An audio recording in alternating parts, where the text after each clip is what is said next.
شق البحار. بسم الله الرحمن الرحيم. إن الحمد لله نحمده ونستعينه ونستغفره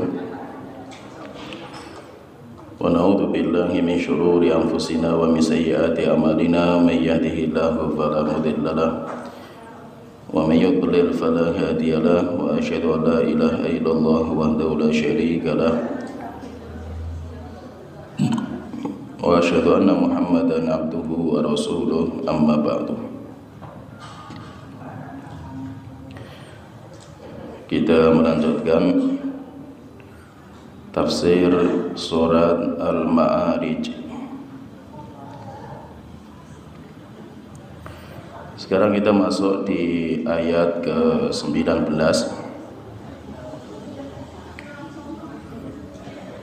Allah Ta'ala berfirman, Innal insana khuliqa halu'a. Sesungguhnya manusia diciptakan dalam kondisi halu'a, keluh kesah. Idza massahu syarru jazua. Ketika dia ditimpa kejelekan, jazua, marah dan murka. Wa idza massahul khairu manu'a. Dan ketika ditimpa kebaikan, orang itu pelit dan bakhil. Illal musallin, kecuali orang-orang yang sholat. Di sini kalau kita perhatikan di sini 3 ayat ini yang kita baca, ayat 19, 20, 21, Allah Ta'ala menjelaskan tentang karakter asli manusia. Jadi manusia itu diciptakan, karakter bawaan mereka itu apa? Maka di antara karakter manusia, dan itu bawaan sejak lahir, manusia itu diciptakan dalam kondisi keluh kesah. Itu di antara karakter bawaan. Jadi nanti ada karakter bawaan itu, ada yang baik dan ada yang buruk. Ada karakter bawaan yang itu baik, dan kita perlu bersyukur kepada Allah Ta'ala ketika Allah menciptakan kita di atas karakter yang baik. Ada orang yang diciptakan, dia dilahirkan dalam kondisi orangnya penyabar, orangnya lembut, orangnya tenang, orangnya dermawan. Ada orang seperti itu, diciptakan sejak lahir orang itu seperti itu, baik. Ada juga orang yang lahir dalam kondisi dia memiliki karakter-karakter yang jelek. Maka kita sebagai seorang muslim itu kalau bisa kita obati penyakit jelek ini, kita obati. Dan metode pengobatan yang paling baik kalau kita ingin berobat, yang pertama itu kita harus tahu dulu penyakit kita. Penyakit kita itu apa sih? Oh, penyakit kita itu seperti ini. Setelah itu baru cari resep, cari dokter yang bisa meresepkan. Sehingga untuk penyakit jiwa, ya, jadi ada penyakit badan, fisik, ada juga penyakit jiwa, penyakit karakter. Kalau penyakit fisik, misalkan kita sakit, kita mengeluh rasa sakit, kita pergi ke dokter, kemudian kita tanya ini penyakitnya apa. Kemudian ketika sudah tahu, nanti dokter meresepkan obat, nanti ada pantangan yang harus kita tinggalkan. Demikian juga penyakit karakter itu seperti itu juga. Kita harus tahu dulu penyakit kita itu apa. Oh, rupanya kita itu orangnya sombong. Oh, rupanya kita itu orangnya emosional. Rupanya kita itu hasad. Itu perlu kita ketahui dulu. Kita perlu tahu dulu ini. Bahayanya itu kalau kita sakit tapi kita nggak merasa sakit, itu bahaya. Dan nanti biasanya karakter rusaknya kita atau penyakit karakter kita ini, yang paling tahu itu orang yang duduk sama kita. Teman-teman akrab kita itu yang paling tahu siapa kita.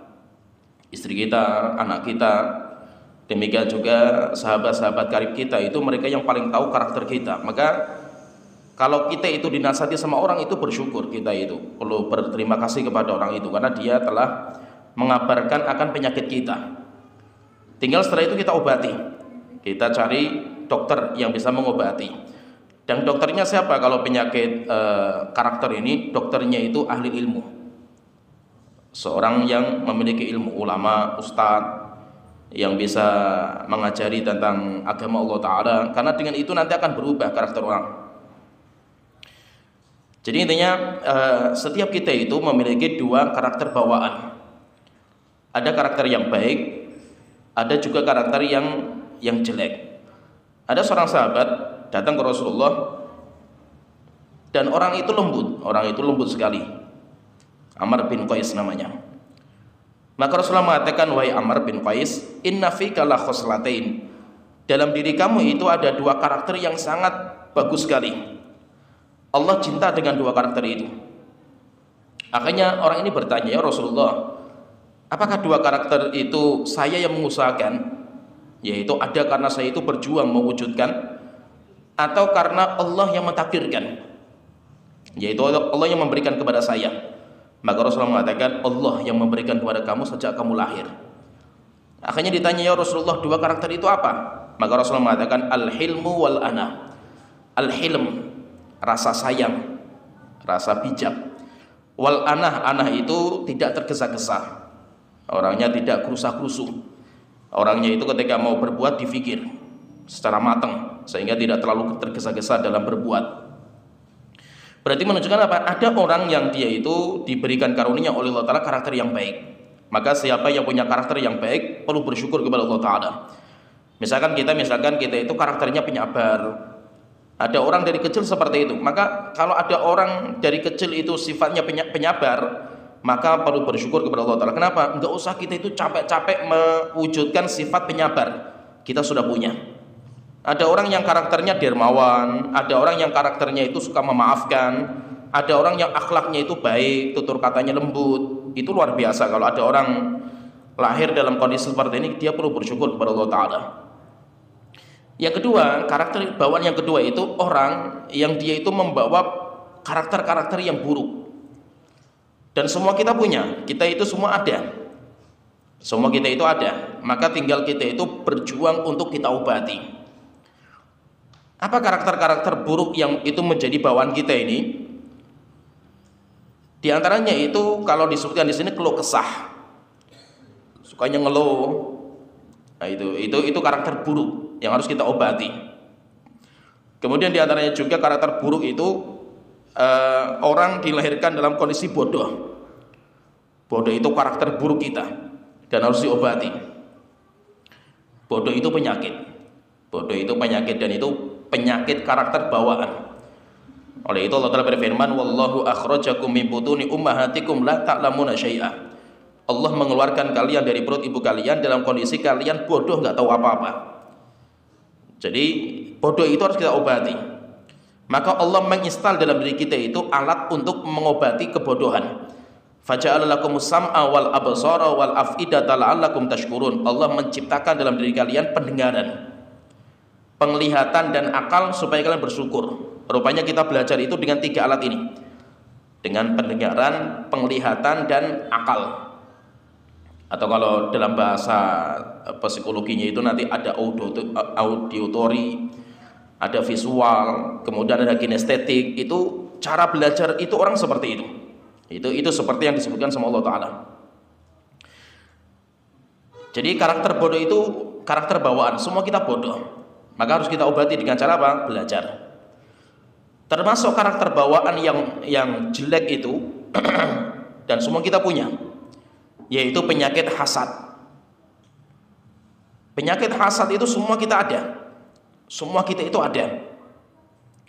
Tinggal kalau orang yang beriman itu mereka berjuang untuk menghilangkan, mengobati pelan-pelan. Kalau orang-orang yang tidak beriman, penyakit hasadnya semakin ganas. Sampai beliau mengatakan, ma min qalbin, tidak ada hati yang Allah ciptakan kecuali pasti di dalamnya ada penyakit hasad. Jadi semua kita itu pasti punya, hasad itu ada. Walakin nattaqi yukhfi. Beliau mengatakan, kata Syekhul Islam, orang yang bertakwa dia berjuang untuk menutupi, untuk menyembuhkan pelan-pelan walaupun susah disembuhkan, tapi dia berjuang untuk mengobati. Kemudian kalau orang yang dia nggak beriman, penyakit hasadnya semakin membara. Hasad itu apa? Hasad itu tidak suka dengan kenikmatan orang lain. Jadi ketika ada orang diberikan kenikmatan, baik kenikmatan diniyah, kenikmatan yang bersifat agama, atau kenikmatan yang bersifat duniawiyah, yaitu kenikmatan dunia. Hasad terhadap dunia seseorang, jabatan, harta, wanita, anak, dan yang lainnya.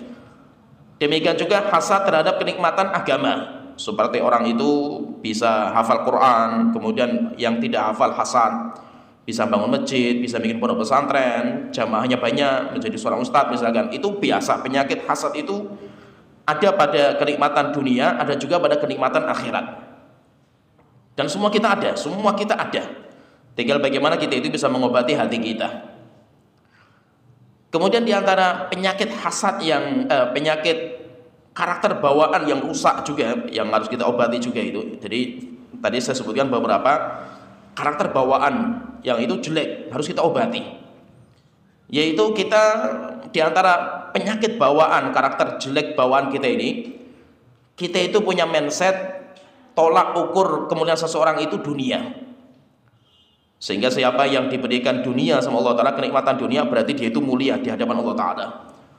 Siapa yang Allah tidak berikan kenikmatan dunia, berarti dia itu hina. Semua kita tolak ukurnya seperti itu, mindset kita seperti itu. Semua kita lahir semuanya seperti itu. Terus siapa yang bisa menghilangkan karakter seperti ini? Ya orang yang beriman, orang yang dia itu belajar agama terus bisa menghilangkan. Maka itu Allah Ta'ala berfirman dalam surat Al-Fajr, ya, fa'ammal insanu idza mabtalahu rabbuhu. Seseorang ketika diuji sama Allah Ta'ala, fa'akramahu wa na'amahu, Allah muliakan dia di dunia, Allah berikan banyak kenikmatan, maka dia akan mengatakan Rabbi akroman, Tuhanku telah memuliakan saya. Fa'amma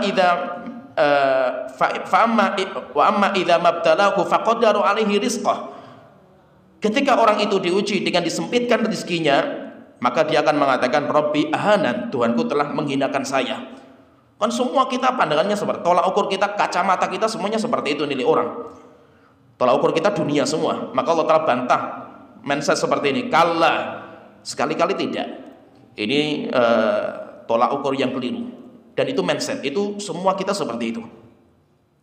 Sehingga sebelum kita kenal sunnah, sebelum kita ngaji agama, belajar agama, dulu ya kita semuanya seperti itu.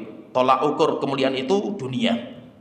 Sehingga kita akan mencari kemuliaan dengan cara yuk kita kerja, jadi orang kaya, jadi orang pintar, jabatannya tinggi. Karena kita menganggap kemuliaan itu seperti itu gitu. Dan itu termasuk karakter yang rusak.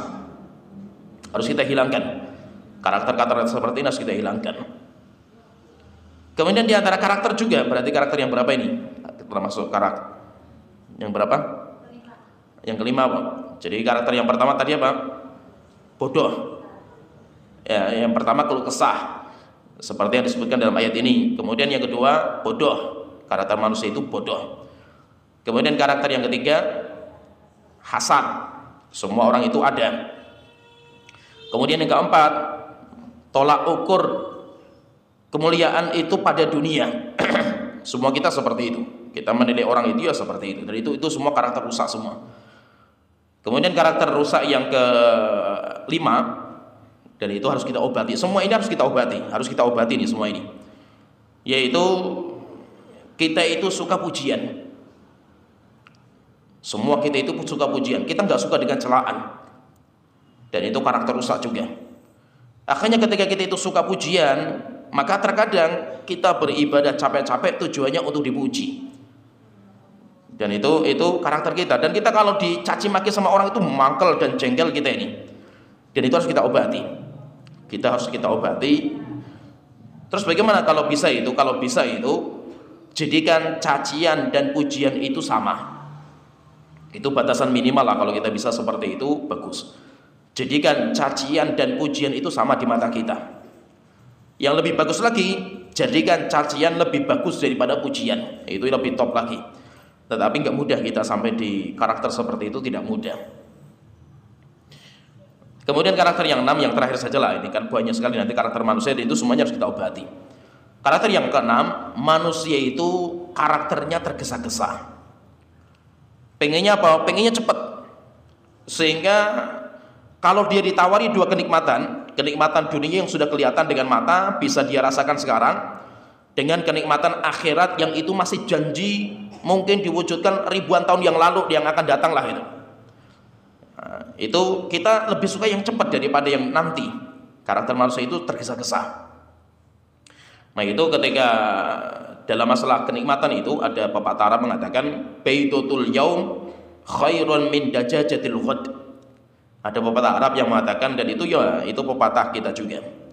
Telur tapi kita makan sekarang itu lebih baik daripada daging ayam tapi kita makan besok. Kita misalkan ya, kita ditawari sama bos kita, misalkan kamu tak gaji setiap bulan, gajinya setiap bulan cuma 1 juta. Tapi kalau kamu ngambil gajinya itu tahun akhir, setelah setahun tak gaji 15 juta. Nah, berarti kan dia dapat keuntungan 3 juta itu kan. Orang kan nggak mau kan gitu. 15 juta tapi kan nunggu setahun kan, kelamaan kan gitu. Kalau bisa pocokan itu nggak harus sebulan, kalau bisa setiap pekan kan gitu. Akhirnya kan di Pekalongan kan pocokan setiap pekan kan gitu, bukan setiap bulan gajian itu. Kalau bisa malah gajian itu setiap hari kan gitu. Sehingga apa? Sehingga pengen segera gitu. Namanya orang itu kan seperti itu. Setiap manusia itu, kita semua lah karakter kita itu pengen segera, tergesa-gesa kita ini. Maka itu ketika kita itu misalkan ya kita ditawari, coba kita tawari ini dunia, kamu dikasih dunia, tetapi ya kenikmatan dunia rendah lah gitu. Ya seperti itulah kenikmatan dunia. Atau kalau kamu sabar, kamu nggak usah dapat dunia, tapi kamu sabar, kamu nanti akan mendapatkan kenikmatan akhirat yang luar biasa kenikmatannya itu. Orang mikirnya ngapain nunggu lama-lama kan gitu, kita pengen sekarang kan gitu. Kita itu nggak sabar dengan menunggu dan ngantri, itu kita nggak bisa. Karakter manusia kan seperti itu. Nah itu janji dari Allah, nanti siapa yang sholat seperti ini, semuanya mentah semua janjinya itu. Kenapa? Karena orang itu nggak suka dengan janji. Orang itu sukanya apa? Langsung. Kalau pahala Allah itu langsung dikasih sekarang, wow, orang rebutan. Orang masya Allah rebutannya. Masjid misalkan, dikasih depan masjidnya ada sapi, ada unta, ada kambing. Siapa yang sholat Jumat datang di jam pertama dapat 1 unta, rebutan.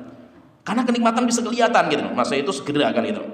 Sedangkan orang-orang yang sabar untuk menanti janji Allah sampai nanti di hari kiamat, nggak tahu sampai kapan hari kiamat itu kan. Itu hanya orang-orang yang beriman. Nah itu orang-orang yang beriman itu ketika masuk surga, apa yang mereka ucapkan? Mereka mengatakan alhamdulillahilladzi shadaqana wa'dah. Segala puji bagi Allah yang telah menunaikan janjinya. Dulu kita dijanjikan kalau kita sholat, kita puasa, kita baca Quran, kita dapat janji masuk surga. Setelah perjalanan yang lama baru kita itu melihat janji Allah Ta'ala.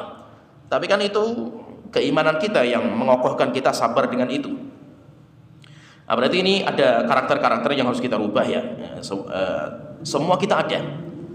Kita nggak ada yang hidup lahir bersih nggak punya karakter-karakter ini, kita nggak ada. Terus mengobatinya itu dengan apa? Nah, karakter-karakter seperti ini mengobatinya dengan ilmu.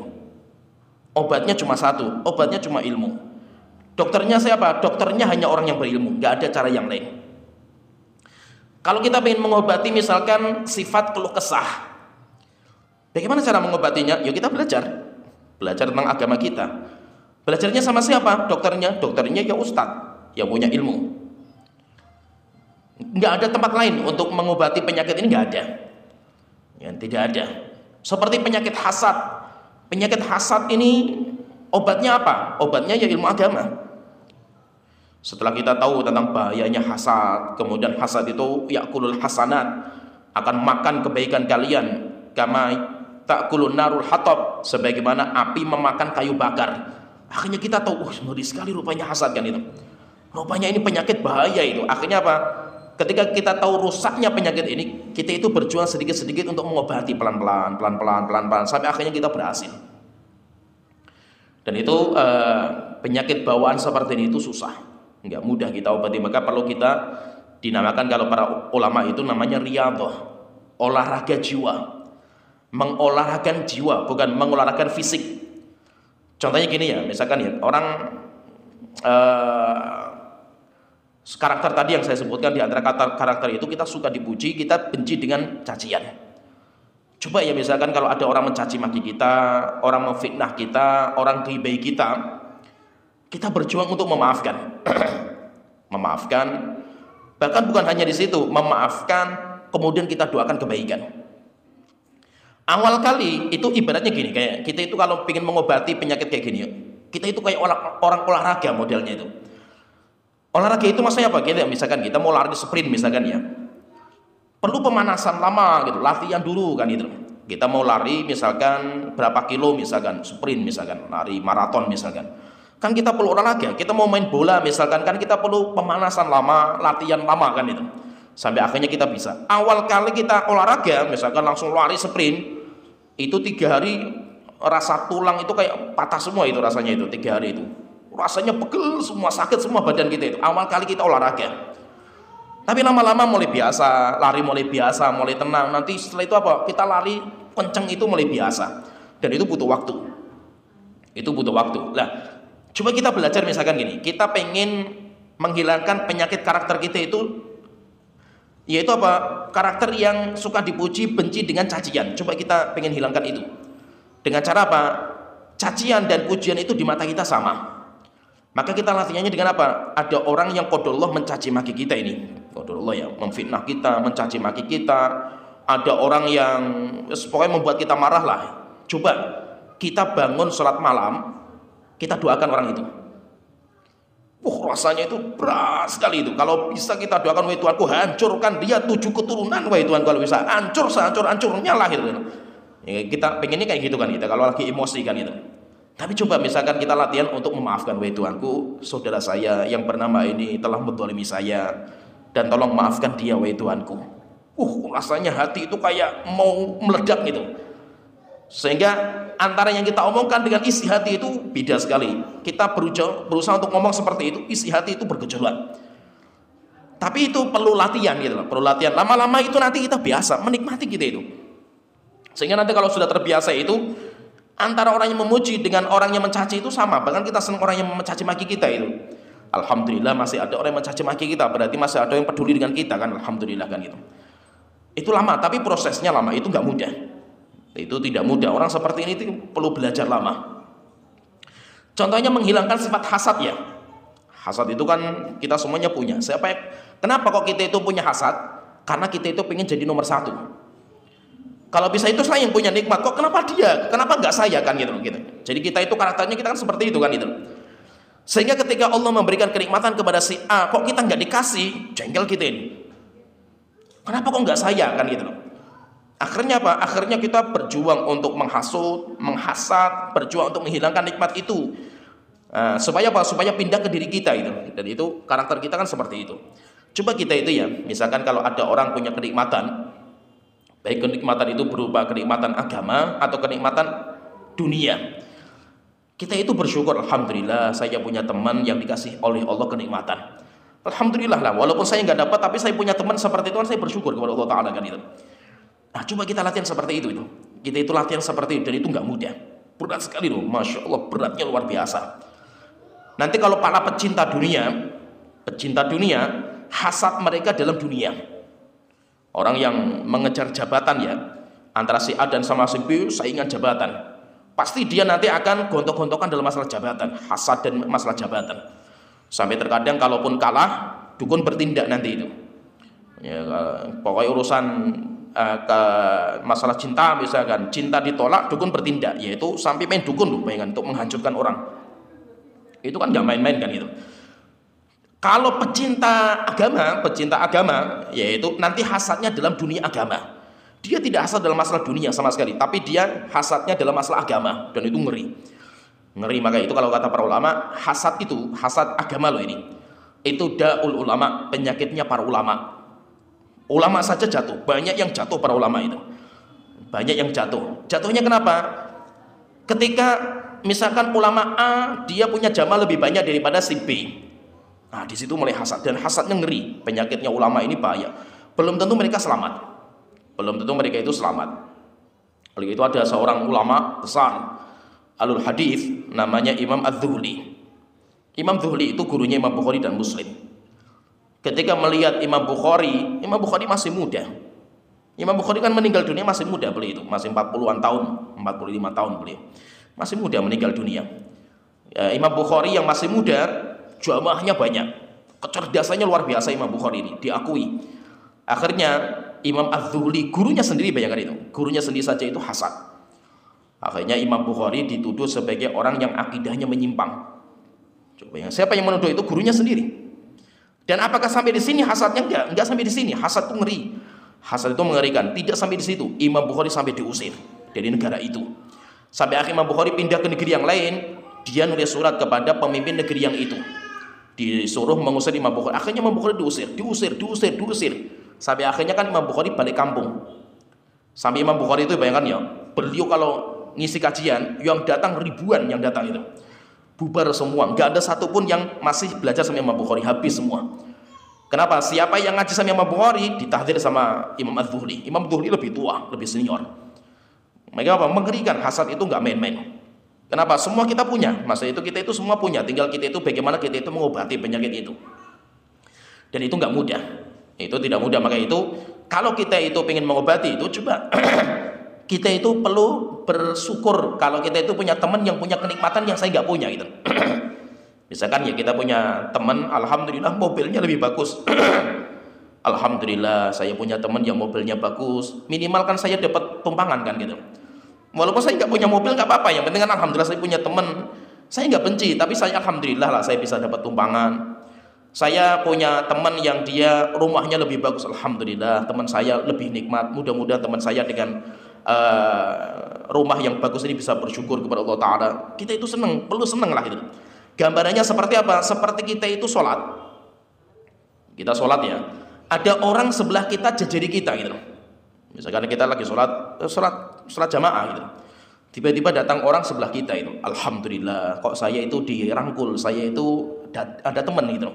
Sehingga saya itu bisa satu soft itu bisa rapat kan gitu. Jangan sampai kita berpikirnya mindset kita apa? Oh kurang ajar dia nyaingi saya, dia itu. Kan dia nggak nyaingi kita kan? Cuma kita saja nggak mau disaingi kan gitu. Kan dia itu kan ketika sholat itu kan pengen merapatkan dengan kita kan, rapat supaya kita itu dapat pahala banyak kan itu. Kalau kita itu mindsetnya benar, alhamdulillah ada teman yang sejajar dengan saya kan itu. Kalau orang yang hasad kan nggak seperti itu, kurang ajar dia nyaingi saya, dia itu. Harus saya hancurkan dia itu. Karena sholat ini soft ini hanya saya saja, nggak boleh yang lain ikut sama saya kan itu. Sehingga apa? Akhirnya apa? Orang yang hasad itu berjuang menghabisi orang lain dengan bermacam-macam cara, dan akhirnya apa? Nanti ya fitnah, demikian juga tuduhan dan yang lainnya akan dilontarkan. Terkadang kalau sudah hasad itu ya sampai ilmu agama itu hilang. Bukan berarti orang yang hasad itu nggak punya ilmu agama loh. Mereka punya ilmu yang baik mereka itu, tapi mereka tidak bisa mengobati penyakit hasad dalam hatinya. Oleh itu intinya sudah zamannya dirahmati Allah Ta'ala, intinya bahwa ini karakter-karakter bawaan yang rusak. Dan ini semuanya harus kita obati. Kalau kita nggak mengobati, maka penyakit ini akan kita bawa sampai mati. Jadi nggak bisa diobati loh. Kalau kita nggak mengobati, ya penyakit ini ada terus sampai kita mati akan terbawa. Bodoh misalkan bodoh, kalau kita nggak mengobati nggak bisa. Kalau kita nggak belajar menghilangkan kebodohan kita, ya kita nggak bisa hilang penyakit kita ini. Maka di sini dibahas oleh Allah Ta'ala di sini di surat Al-Ma'arij ayat ke-19 sampai ke-21. Dan nanti kan Allah di sini kan disebutkan siapa orang-orang yang bisa sembuh dari penyakitnya kan itu. Itu nanti kan disebutkan amal-amalnya bisa menyembuhkan penyakit ini. Maka Allah telah berfirman di sini intinya karakter manusia yang itu bawaan kita, semua kita punya. Semua kita ada. Kalau kita nggak mengobati, kita nggak bisa hilang penyakit ini. Jadi maksudnya itu jangan merasa kita itu orang paling sempurna. Kita itu masih banyak borok sebenarnya diri kita itu, masih banyak koreng, masih banyak penyakit dalam diri kita itu banyak. Maka itu Allah telah mengatakan fala tuzakku anfusakum. Kalian jangan menganggap diri kalian itu suci. Huwa a'lamu bimanittaqo. Allah yang lebih tahu siapa yang bertakwa. Kalau cuma dakwahan, saya itu orang yang paling bersih, saya itu orang yang paling sempurna, saya itu orang yang paling salafi misalkan, saya itu yang paling ahlussunnah, itu semua orang bisa. Semua orang bisa, tapi kan nggak bisa seperti itu. Maka kita itu jangan merasa kita itu paling suci. Kenapa? Masih banyak borok dalam diri kita, itu masih banyak yang belum tentu kita itu bisa mengobati penyakit-penyakit itu. Allah Ta'ala berfirman di sini, di antara karakter manusia, salah satu karakter manusia yang itu harus kita obati. Innal insana khuliqa halu'a. Sesungguhnya manusia diciptakan dalam kondisi keluh kesah. Dan itu karakter kita. Kita itu sukanya ngeluh terhadap kenikmatan yang sudah kita miliki. Contohnya misalkan ya, kita kalau pas musimnya hujan terus, akhirnya banjir, rob, kok panas, enggak hujan terus enggak panas-panas itu. Nyuci baju enggak kering-kering, akhirnya kita ngeluh dengan kenikmatan hujan. Hujan terus enggak panas-panas gitu. Ketika nanti datang musim panas, akhirnya debu. Kalau sudah musim panas kan debu di mana-mana, itu panas terus enggak hujan-hujan gitu. Terus maunya apa? Antum itu maunya apa kan itu? Ada orang yang tinggalnya di kota misalkan itu. Di kota cari duit gampang, di kota kan kerjaan mudah. Tapi tempatnya macet, panas, pengap. Akhirnya apa? Bosan juga. Kalau liburan pengennya pergi ke kampung, sawah, ke hutan, ke gunung. Bosan kita itu dengan kehidupan kota itu, bosan. Orang yang biasa tinggalnya di kampung, di gunung, liburan, bosan juga mereka itu dengan kehidupan gunung. Mereka liburan pengennya ke kota, lihat gedung-gedung, lihat kemacetan, senang mereka itu. Karakter manusia itu. Kita makan setiap hari mikir makan bongkrek terus, bosan juga gitu itu. Ya kan, kecuali orang Pekalongan mungkin megono terus nggak pernah bosan kan orang Pekalongan itu. Tapi masakan kayak gitu kan terkadang setiap hari itu saja membosankan kan itu. Ya kan, kalau kita kan megono terus setiap hari megono terus nggak bosan-bosan, masya Allah orang Pekalongan itu. Sudah megono sama tempe goreng sama luar biasa lah itu. Ya, ada itulah sambal kecap, masya Allah itu. Terkadang pagi megono, siang megono, malam megono, itu setiap hari bayangin. Sampai keluar kota pun itu lagi, masya Allah kan gitu. Sampai orang haji umroh pun cari dia megono gitu, masya Allah. Orang haji umroh di sana cuma berapa hari kok nggak mau makan masakan Arab kan gitu? Nggak tuyan masakan Arab, harus megono gitu, masya Allah itu. Sampai ada beberapa travel umroh dan haji itu sampai membawa chef dari Pekalongan itu, dibawa ke sana itu untuk masakan khas Pekalongan itu ada itu. Sampai ada temen itu yang bikin warung makan di hotel, bukan di hotel, di Bandara Jakarta itu, makanan khas Pekalongan. Orang luar kota pulang luar negara itu makanannya mesti Pekalongan lagi itu. Luar biasa memang, masya Allah, kalau sama megono luar biasa orang Pekalongan. Jadi karakter kita itu, kalau kita itu kan manusia itu karakternya bosanan gitu ini, membosankan kehidupan itu kan itu. Sehingga kita punya nikmat yo bosan, kita nggak punya nikmat yo bosan. Kita kerja terus, yo bosan, pengennya libur, ya kan? Liburan terus, yo bosan juga, pengennya kita itu kerja. Kayak kita kemarin misalkan ya, anak-anak sekolah bosan. Ketika sekolahnya nggak berangkat karena pandemi, bosan juga di rumah itu. Pengennya sekolah masuk di sekolah terus maunya apa kan kita itu? Lah itulah kehidupan manusia. Kehidupan manusia itu sukanya mengeluh. Masih mengeluh itu apa? Dia itu nggak terima dengan kenikmatan yang dimiliki sama kita gitu. Kita itu sudah punya apa itu nggak puas dengan kenikmatan yang sudah kita dapatkan. Dan semua orang seperti itu. Semua orang seperti itu. Makanya itu sering saya katakan ya, nikmat dunia itu lezatnya kapan? Terasa indah, terasa lezat, terasa nikmat. Nikmat dunia itu kapan sih? Kalau kita nggak punya. Coba ya, kalau kita nggak punya kenikmatan itu, masya Allah, nikmat itu rasanya lezat sekali itu. Karena kita nggak punya. Tapi kalau kita sudah punya, membosankan. Dunia itu seperti itu. Nah itu kalau peribahasa Jawa itu ada peribahasa namanya sawang sinawang. Bahasanya itu namanya sawang sinawang. Sawang sinawang itu apa? Lezatnya orang itu cuma sekedar menatap atau sekedar menonton. Enaknya kenikmatan itu kalau kita itu cuma menonton saja itu. Misalkan gini, orang miskin, dia rumahnya kecil, bocor, kalau hujan, kemudian pengap. Sebelahnya itu orang kaya, rumahnya besar sekali itu.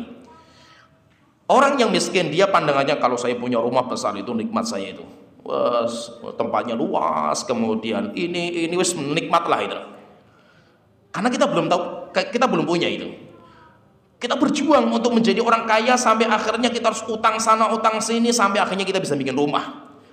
Ketika kita sudah punya rumah besar, masya Allah itu bayar utang setiap bulan nyicil, mumet juga gitu ya. Setelah itu listriknya mahal, perawatannya susah. Kemudian suatu ketika anak kita sudah dewasa semua, sudah kuliah semua, yang ada cuma bapak dan ibunya, sepi sekali di rumah, masya Allah kelangun sekali itu. Akhirnya apa? Dia lihat rumah sebelahnya, rumahnya kecil, nggak ada tanggungan utang, bisa kumpul bareng terus, makanya bareng mereka itu. Kalau saya punya rumah kecil itu enak sekali, rumah besar seperti perawatannya susah itu. Itulah manusia, karakternya seperti itu. Ya kan? Kita itu nikmatnya itu kenapa? Karena kita belum menjalani gitu. Setelah kita itu dapatkan kenikmatan itu membosankan ya. Dan kita karakter kita itu seperti itu, sukanya bosanan kita ini ya. Kita HP ya seperti itu, kita punya HP misalkan ya, pengennya iPhone yang berapa itu, yang 14 pokoknya itu, atau iPhone yang berapa itu, kita mati-matian sampai kita beli. Setelah beli datang iPhone yang baru lagi, rasanya sudah nggak nikmat itu. Nikmatnya kapan itu? Kalau kita itu belum punya gitu. Akhirnya kita akan cari lain, kita akan cari terus. Itu namanya manusia, itu karakternya seperti itu. Karakter manusia itu seperti itu. Maka itu kita itu harus berusaha menghilangkan karakter ini. Kita obati penyakit ini. Jangan sampai kita itu sukanya keluh kesah. Terus supaya kita itu nggak keluh kesah itu kayak apa caranya itu? Caranya ada, kalau dokter itu kan biasanya ngasih resep. Ya, resepnya ini, pantangannya ini. Jadi ada resep, ada pantangan. Keluh kesah ini yaitu orang yang sukanya mengeluh, sukanya ya keluh kesah lah. Jadi kalau kita lihat ya, bahasa kenikmatan dunia itu kayak fata morgana. Fata morgana itu biasanya kan kalau adanya itu di padang pasir. Di Indonesia ada juga itu. Coba kalau kita lihat kita lewat tol, mungkin ibu-ibu ada yang masa itu kalau naik tol itu ya, coba pas panas-panas itu, lihat pandangan mata kita itu di tol yang paling jauh. Itu kalau kita lihat itu ya kayak air mengalir, kayak sungai. Jadi mobil itu, jalan itu yang kita lihat dari depan itu, bawahnya itu kayak ada air yang mengalir itu, kayak ada aliran itu kelihatan jelas itu kalau di jalan tol itu. Seakan-akan kita lihat dari jauh itu, masya Allah itu seger itu, ada aliran sungai yang segar kan itu di panas-panas seperti ini. Tapi ketika kita datangi, nggak ada apa-apa, panasnya menyengat. Itulah dunia. Dunia itu lezatnya kapan itu? Kalau kita itu hanya sebagai penonton. Kita nonton dari jauh. Itu rasanya kayak air yang segar. Tapi kalau kita yang di sana, panasnya menyengat. Karena rupanya nggak ada air gitu. Karena nggak ada air, panasnya menyengat. Itulah namanya fata morgana. Kenikmatan dunia itu seperti itu. Maka bagaimana kita mengobati? Maka ada obat yang harus kita makan, ada juga pantangan yang harus kita tinggalkan. Obatnya apa? Untuk menghilangkan keluh kesah ini obatnya apa? Obatnya adalah qanaah. Obatnya adalah qanaah. Qanaah itu apa? Menerima, merasa puas, merasa cukup dengan pemberian Allah Ta'ala. Alhamdulillah Allah memberikan ini, bersyukur. Saya cukup dengan apa yang Allah berikan, itu cukup sekali lah itu. Sehingga saya tidak akan melirik yang lain. Saya tidak akan melirik yang lain. Itu qanaah. Kemudian nanti ada pantangan yang harus kita tinggalkan. Apa pantangannya itu? Yang harus kita tinggalkan itu, harus kita berjuang untuk kita jangan sampai jatuh di situ ya. Jangan sampai kita makan. Yaitu apa? Tamak terhadap dunia. Tamak terhadap dunia. Tamak dunia itu apa? Merasa tidak pernah puas dengan dunia. Itu harus kita tinggalkan, itu pantangan, bahaya. Pantangan yang sangat berbahaya. Kayak kita misalkan kita sakit, misalkan ya sakit tipes misalkan ya. Kalau kita tipes nanti kita minum obat dari dokter dan kita harus meninggalkan pantangan kayak pedes, demikian juga yang lainnya kan itu. Nah itu berarti apa? Harus kita itu makan obat terus, itu makannya terus itu, makanannya itu terus, minumnya itu sampai kita benar-benar totalitas sembuh. Demikian juga pantangan jangan sampai kita amalkan pantangan. Kalau kita amalkan semakin parah nanti penyakit kita ini. Yaitu ada obat yang harus kita minum, yaitu qanaah. Kemudian ada pantangan yang harus kita tinggalkan, yaitu tamak terhadap dunia. Kalau kita bisa ini, dua-dua ini, minum qanaah dan kita bisa meninggalkan pantangan tamak, pasti kita itu nggak akan mengeluh kesah lagi. Kita akan merasa lezat terhadap apa yang kita jalani sekarang itu. Dan kita nggak akan melirik kenikmatan orang lain. Orang lain mendapatkan kenikmatan urusan dia gitu. Dia punya masalah beda dengan saya. Setiap orang punya masalah sendiri-sendiri. Orang yang miskin punya masalah, kaya punya masalah. Orang yang sakit punya masalah, orang sehat punya masalah kan itu. Semuanya punya masalah kan itu. Orang yang istrinya cantik misalkan punya masalah sendiri. Orang yang istrinya jelek pun punya masalah sendiri kan itu. Seorang wanita misalkan suaminya waktu itu miskin, ada ujian sendiri. Ketika nanti suaminya kaya, ada ujian yang lain kan itu. Jadi semua orang punya ujian, semua orang punya kenikmatan masing-masing. Alhamdulillah Allah memberikan saya kenikmatan ini, sudah syukuri. Alhamdulillah cukup. Itu namanya qanaah, merasa cukup, merasa puas dengan pemberian Allah Ta'ala. Dan kita sampai seperti ini, sampai kita punya sifat qanaah, itu nggak mudah. Harus terus kita itu belajar. Orang yang belajar saja terus makan ilmu agama, ya dimakan terus ilmu agama. Keutamaan dunia, keutamaan surga, hinanya dunia, itu kita makan terus loh padahal itu. Tapi belum tentu kita itu bisa sembuh penyakit kita ini. Kita coba kalau kita belajar agama ya, nanti kan kita akan diajari dalam agama kita ini bahwasanya apa? Dunia itu hina. Dunia itu hina. Rasulullah mengabarkan kepada kita bahwa dunia itu kayak bangkai. Rasulullah pernah ketika jalan-jalan ke pasar bersama para sahabat, di tengah jalan Rasulullah melihat ada bangkai kambing di pinggir jalan.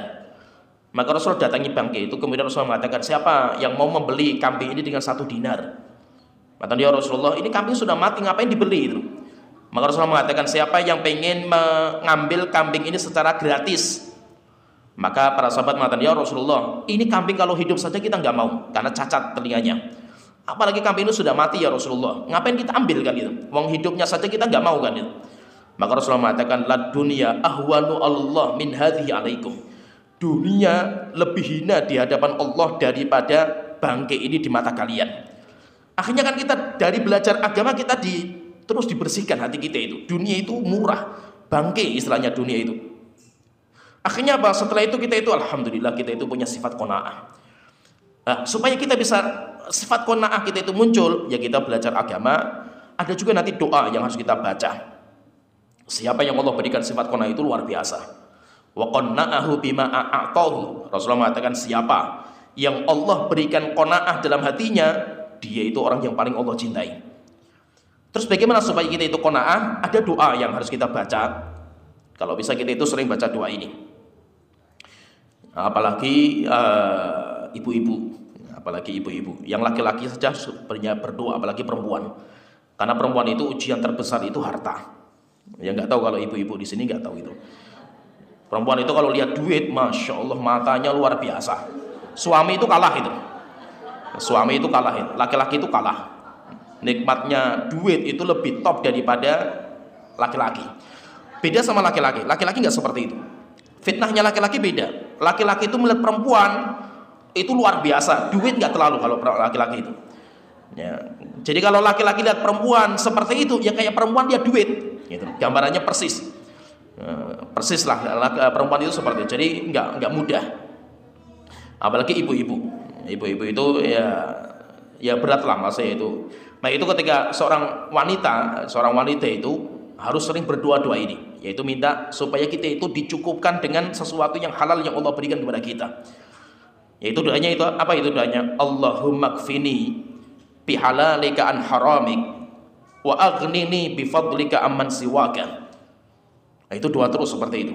Allahumma kfini bihalalika an haramik wa aghnini bifadlika amman siwaka.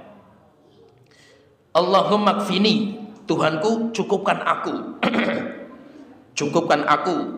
Allahumma kfini bihalalika an haramik, terhadap sesuatu halal yang Kau berikan kepada saya, sehingga saya tidak mencari sesuatu yang Kau haramkan gitu.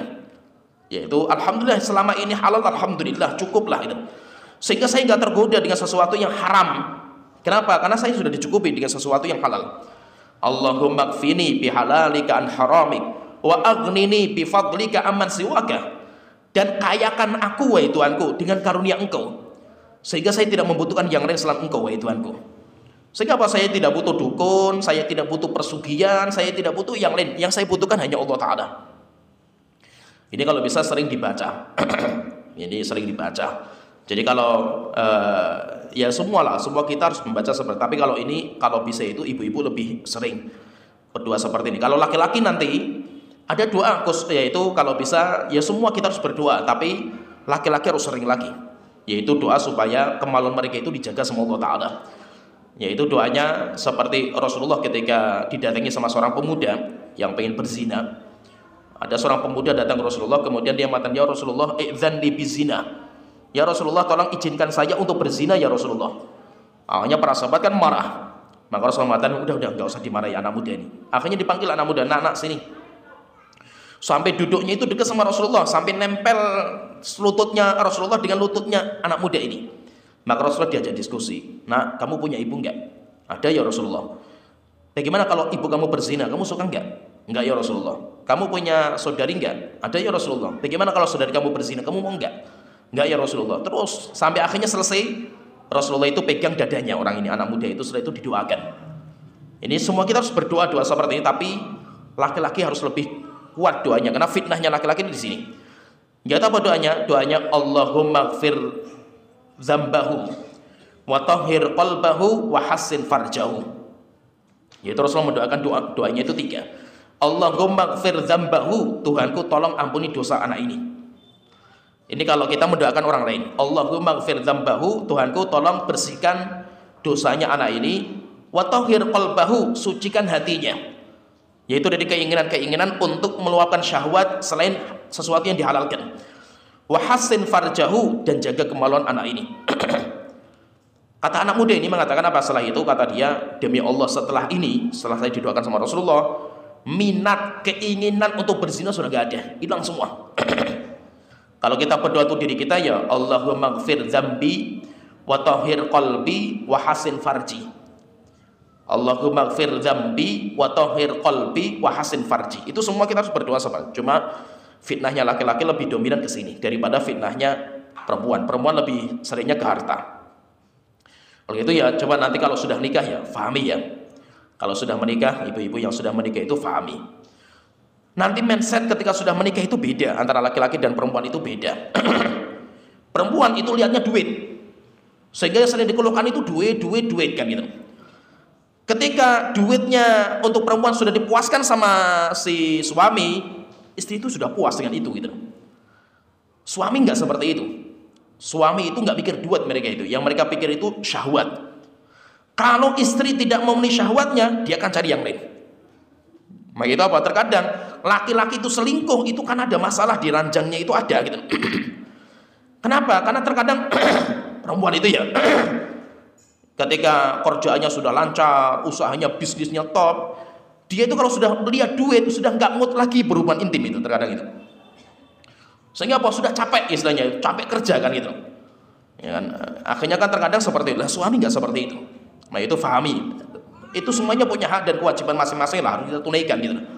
Jangan sampai apa? Jangan sampai gara-gara seperti itu maka ujian ketika miskin itu beda ketika ujian itu sudah kaya. Mungkin ketika suaminya itu masih miskin, dua keluarga ini nyaman-nyaman saja gitu. Ya kan, ya, masih bersama, kemudian harmonis, masih sayang-sayangan, cinta-cintaan kan ya.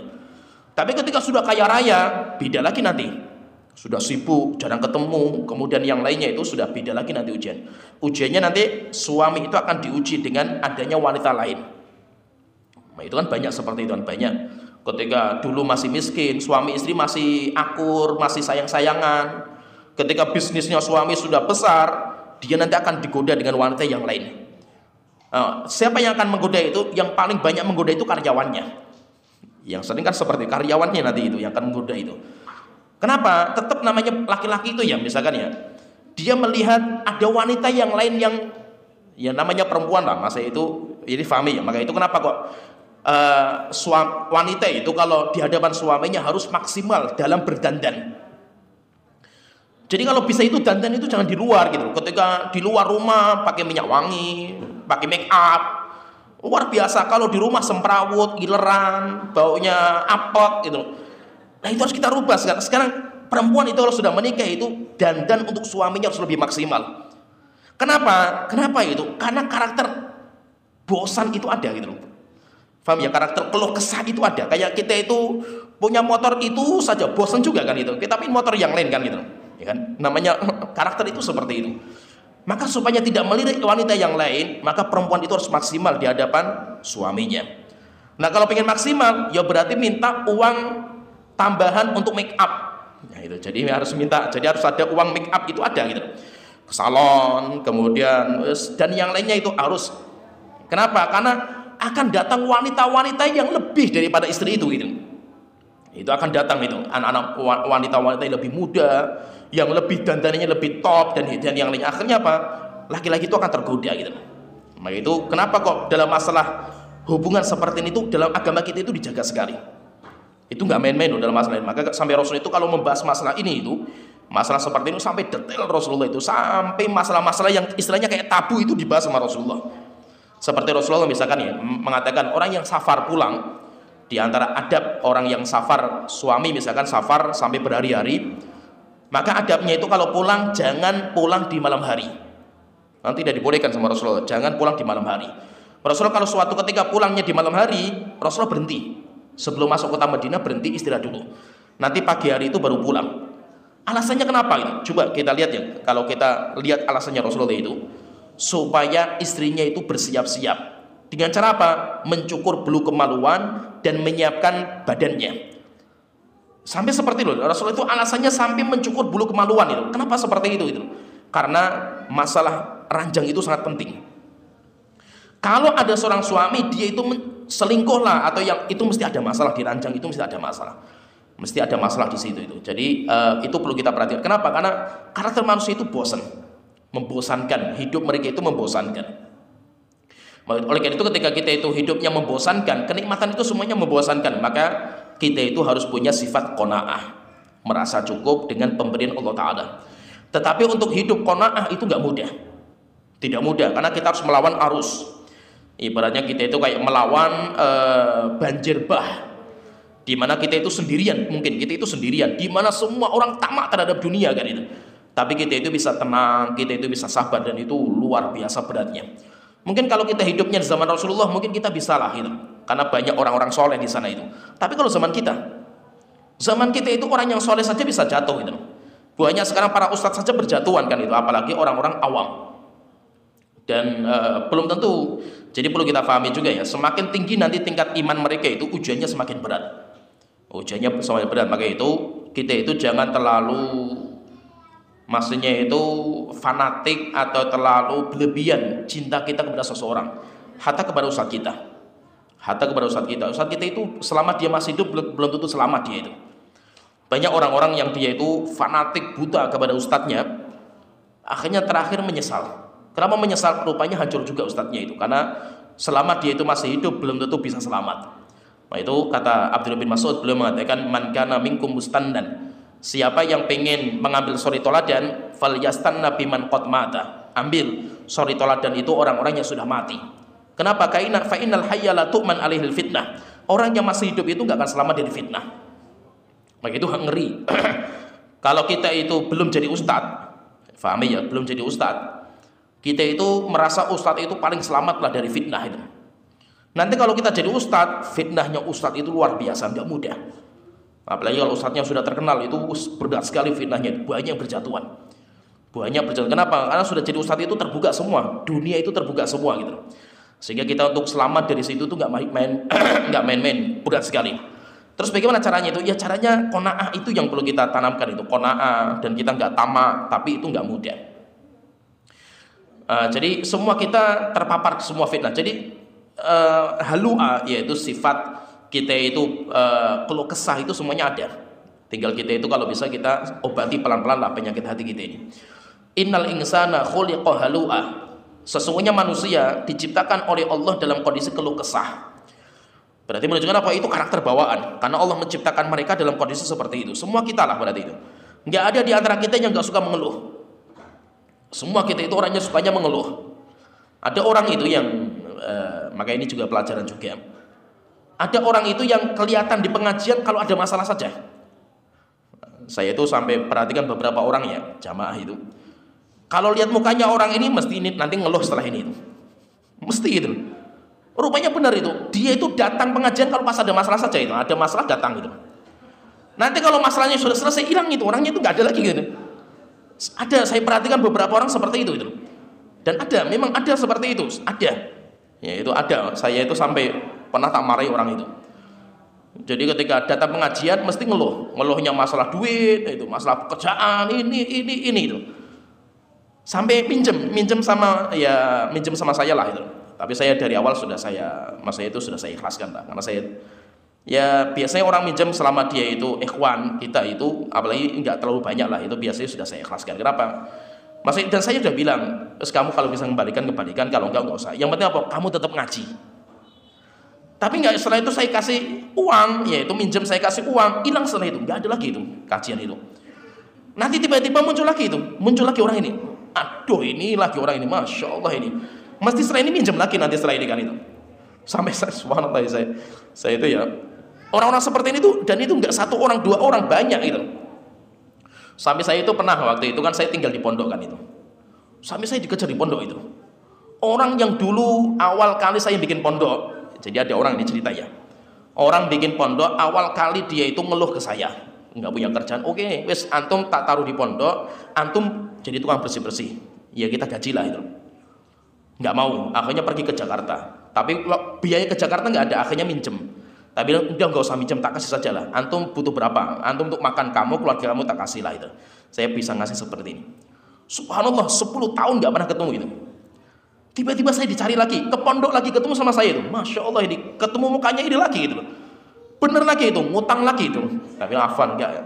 Antum ngutang apa gitu. Saya mau bisnis ini nah enggak, udah masa itu. Kalau saya ngasih tak kasih itu. Tapi kalau ngutang nggak usah lah itu. Jadi ada orang yang mukanya itu memang kelihatan kalau pas ada masalah, orang itu ada mesti bawa masalah dia itu. Nah, ada orang yang sukanya seperti itu. Sukanya kalau ngobrol sama kita ngeluh terus masalah pribadinya, sampai terkadang kita itu ya Allah, kok nggak selesai ngeluhnya kan gitu. Kita terkadang kita itu punya waktu juga kan itu. Terkadang itu ya mas saya ya ini sebagai cerita juga lah itu. Terkadang ada orang datang ke kita ngeluh dengan sebuah masalah, di mana kita pun juga ada masalah seperti itu, sama sebenarnya masalahnya itu. Cuma orang itu ngeluh, kita itu enggak. Kita ada masalah tapi kita sembunyikan itu. Ada terkadang itu saya itu cuma ya tertawa juga itu. Ada orang ngeluh tentang istrinya. Ustaz, istri saya seperti ini gimana itu? Istri saya juga sedang ada masalah kayak gitu juga itu. Tapi kan saya nggak pernah cerita sama orang kan, ngapain saya cerita sama orang kan gitu. Sehingga apa? Enak ketika kita itu hidup nggak pernah ngeluh sama orang gitu. Sehingga apa? Orang lihat kita itu kayak bahagia terus gitu loh. Wah, Ustaz itu senang karena kamu nggak tahu kan gitu. Coba kalau kamu jadi ustadz, masalahnya nggak main-main kan gitu loh. Cuma alhamdulillah kita itu nggak pernah menampakkan masalah kita gitu loh. Nah, jadi intinya itu kalau bisa itu kita itu kalau mau ngeluh itu, kalau bisa itu ngeluhnya kepada Allah Taala. Kita punya Allah, zat yang sangat senang dicurhati, zat yang sangat senang untuk diminta gitu loh. Sebelum kita itu minta sama orang itu, kalau bisa itu kita minta sama Allah Taala. Innal insana khuliqa halu'a, manusia itu diciptakan dalam kondisi keluh kesah. Idza massahu syarru jazua. Kalau mereka ditimpa malapetaka, sakit, rezekinya disempitkan, mereka itu marah, murka. Sampai akhirnya enggak mau ibadah. Ada orang seperti itu, kalau lagi punya masalah mereka enggak pernah ke masjid. Wa idza massahul khairu manu'a. Kalau diberikan kenikmatan, pelit medit. Merasa seakan-akan kenikmatan itu milik dia, seakan-akan kehebatan dia. Qarun itu kan seperti itu. Kalau kita lihat Qarun ya, silakan nanti baca Qarun, sejarahnya Qarun itu. Qarun itu kan dulunya orang miskin dia itu. Dia sampai datang ke Nabi Musa minta doa. Sampai akhirnya Nabi Musa doakan. Sampai akhirnya menjadi orang kaya raya. Setelah harus jadi orang kaya raya, sombong dan congkak.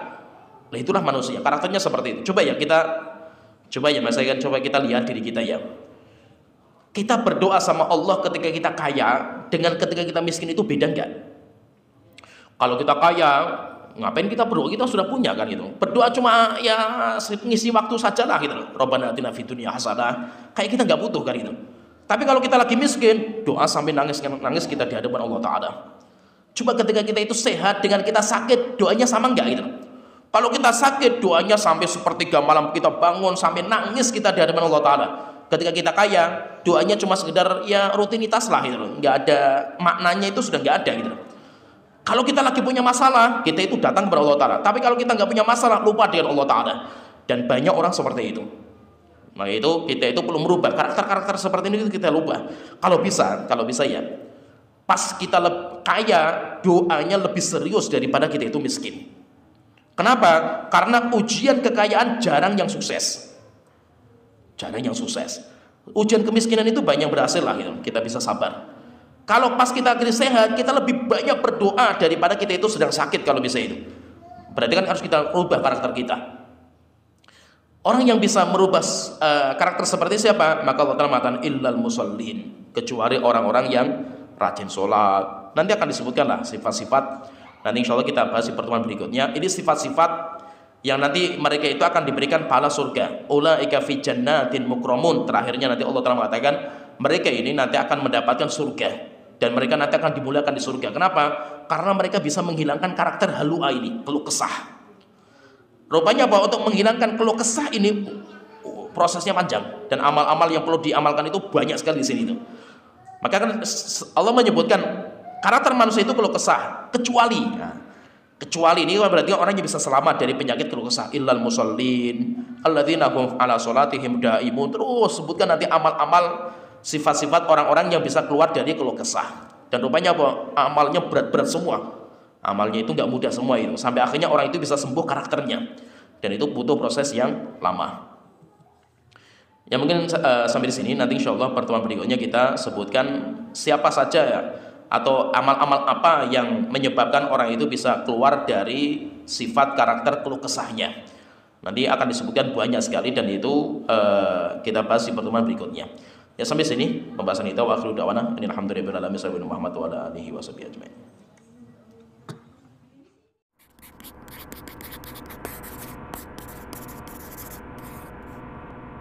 Donasi dakwah multimedia Nida Salam. Berikan donasi terbaik Anda untuk dakwah dan pendidikan Islam.